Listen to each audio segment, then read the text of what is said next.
Hi everyone, welcome back. And starting from this video, we will focus on how do we read the data from these configurations. In this video, I'm going to talk about the simplest way to read the different kind of data from your app settings file. So here I have some kind of combinations in my app setting file. What this is? It is the title. I have the title over here, then this app. So this title is just a plain string over here. Then this app is a kind of object over here. Then I have the connection strings also. Then I have some feature flags, so it is like true and false. Then I have a list, right? So it is just the pure array over here. And then I have a list of objects. So these are some scenarios that you generally have to encounter. And in this video, we will talk about how to read these kind of data. Suppose from this configuration, I want to read only this name. How do I do that? Or if I want to get only this second data, how do I get it? Or I want to get only this port where the server A is the name and I want to get only this port. How do I get these kind of things? Let's learn these things in this video. If I open my books controller, and you know why we are getting these kind of things from our configuration file and returning over here? This is because we want to see how the data will look like, how do we read it. But in reality, most of the time you don't read the data from app settings file and return from the controller. What you do, you use these values in some other places. So make sure to focus only on the concept of how do we read this data from the app settings file. Okay, the simplest way is, first let's talk about this title. The simplest way over here is that we have already injected this IConfiguration from the dependency, and let's use the title over here. How do we do it? So we have this configuration. In the array, we have to pass a key. Once you have the key, then you'll get the data. Let's run this application and see all the things one by one. So I'm going to open the terminal window over here, and here I'm writing .NET watch run.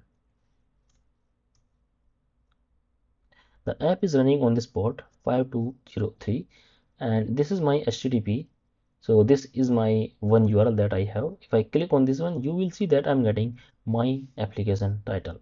So this is the one, my application title. If I'm writing something else over here, save the changes, send the request again, you can notice that we are getting this 1, 2, 3. Now this is also a very interesting question. Why we are getting the updated values over here? You remember that reload on changes, there was a flag when we were debugging those things in the second part of the video. I hope you still remember that video. If you don't know, please go and watch the video. It's really important. And if you navigate to all the things, then just find out where we are adding the app settings file, and did we enable the reload on change over there or not, and let me know in the comment section below. Now this is the simplest way to read the data. Now we have to talk about how do we read this app name version. So suppose, let's say I want to read only this name over here. So how do we get it? If I go back to the books controller over here, and let's say I'm getting this name only. So again, I'm writing this configuration, and here we have to always start from our root key. The root key in this situation is app. This is at the root level. So we have to start with this app. And then if you want to access some child, then you have to use these colons over there like this, and then the child key name. So this is my main key and this is my child key. So now what will happen? From this one, I will be getting this data. This is the config demo. Now let's return this data from here, and let's just rerun this application. This time you can notice that I'm getting this data, the config demo over here, and this was my data, which is the config demo, and I can see it over here. Now in the same way, you can also read the version over here. How do I read the version? Let's say here I'm writing the version. So this is app colon and the version. This is how you will read this data. If you want to return it from here, then you can return that also.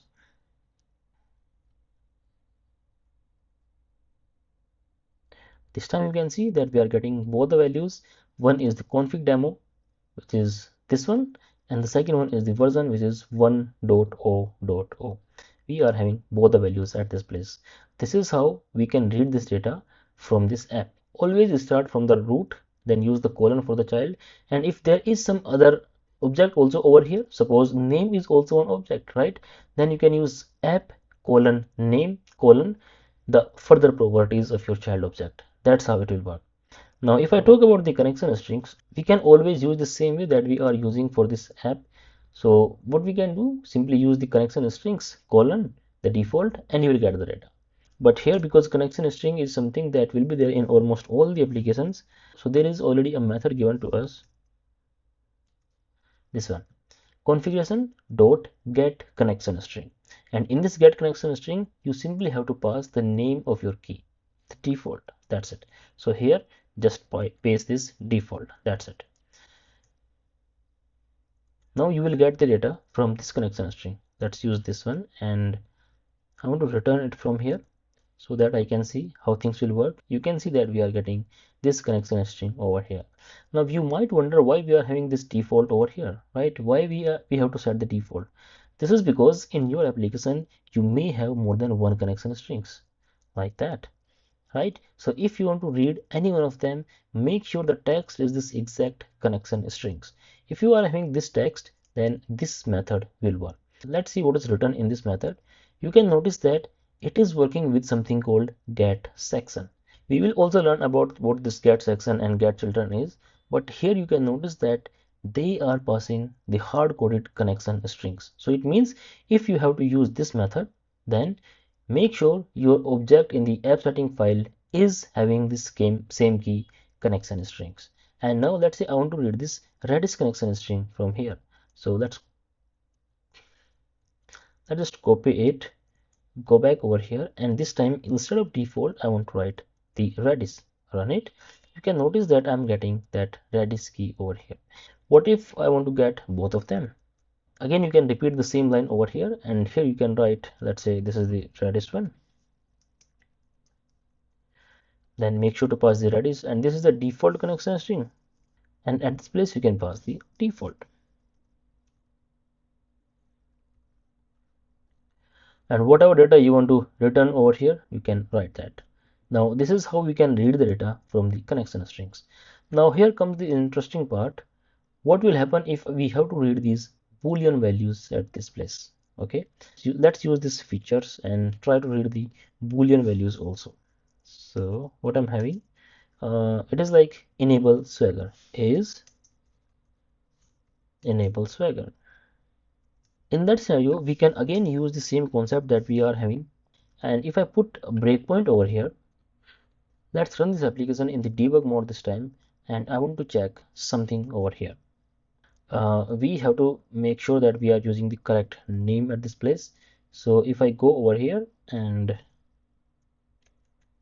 this is the features, let's write the second data also, which is this enable caching is enabled caching, right? Now I want to check what data we are receiving in both of them. By default, if I will hold my mouse over here, you will notice that the type of this data is a string, but we have inserted the true and false, which is the Boolean value. So I want to see what kind of data do we receive at this place. So let's run this application in the debug mode over here. Again, if I go back to my this HTTP file and I click on the same URL, let's see what kind of data we are getting. Over here you can notice that the value of this is enabled swagger is this true, and it is written inside these colons. So it is a string. No matter what you are writing in your app settings file, you are getting that data in form of string at this place. So typecast is a problem if we are using this approach, but this is how you can read the data. After reading this data, you can parse it by using the different ways. There is one more method given in this configuration that will take care of your type also. Like if my data is Boolean, then you will get the Boolean value over here. We'll talk about that in the next video, but in this one we are talking about only this concept. So again, we are back to our app settings file, and now it is very interesting. I want to read this data from this allowed host. How do I read this data? There is no key over here. We have only one key, but values are multiple. It could be one more over here. Let's say I'm writing third value. In that case, if I have to read some specific data, how do I do that? So let's go back to our books controller, and at this place here I'm writing first element. I'm writing this configuration. What is the name of my key? It is allowed hosts. Let's just copy it and paste it at this place. Okay, now if I want to read the first element, I have to write the index over here. The index for the first element is 0. So I have to write this allowed host. It means this key and the index. So this is the key and this is the index. Similarly, if I have to read the second and third one, you can notice that to read the data for the second element, I'm using 1, and to read the data for the third element, I'm using 2 at this place. To check this data, let's just debug this application again and see how it will look like. So this is my HTTP, and if I click on this send request over here, you can notice that we are getting all the values from our app settings file. So this is the first element is this localhost. The second element is this example.com. The third element is this third value. This is what I have written in my app settings file. So make sure to use these colons over there. Now we have one more specific complex object over here. This is the list of the object. So how do we read this data? Suppose I want to read this data only this name. How do I do it? So if you think from this array perspective, to get the first index, we have to use the 0. To get the second record, we have to use its index, which is the 1. So how do we do it? Servers, colon, in case of this one, 0, colon, and then this name or this port. Whatever data you want to read, you can do that. So let's just use this one where I'm writing port 1, and here I'm writing this configuration. And what is the key over here? So this is the servers, the index and the port. So what we are having, this server, the first index, the index of the record. So here I'm having only the first record and its index is 0. I'll be using that. If I talk about this second record, then its index is 1. If I have to read this data, then I can use the 1 over there, right? Now let's just return this data from here like this, and maybe I can debug this application again. Over here you can see we are getting this 5001. So these are some ways that we can use to read the data, and most of the developers, they always use only these ways. But there are some problems in this approach. Let's talk about that. The first problem is you can see that we are not getting the typecast at this place. All the values that we are reading from our app setting file, they are all string, and this is a problem. Suppose you want to get the proper boolean, proper numbers, proper data, proper object. How do we do that? This one doesn't support that. Okay. The second problem is that we are writing that hard-coded key at this place. These are that hard-coded same key. What if there is any mistake in writing those keys? Then your settings will not work. These are very common mistakes that developers make in their code, and this is not intentional. Suppose because of any reason I forgot to write this E, then your things will not work. You will not even get any kind of compile time error or build error. You will just simply deploy the application, and at the runtime you will see that, hey, I'm not able to find that data. What to do? So these are the things that are there. There are some more advanced techniques in the configuration. We will talk about all of them, but this is also something extremely important, and most of the time developers prefer this way to read the data. That is all in this video. Thank you for watching.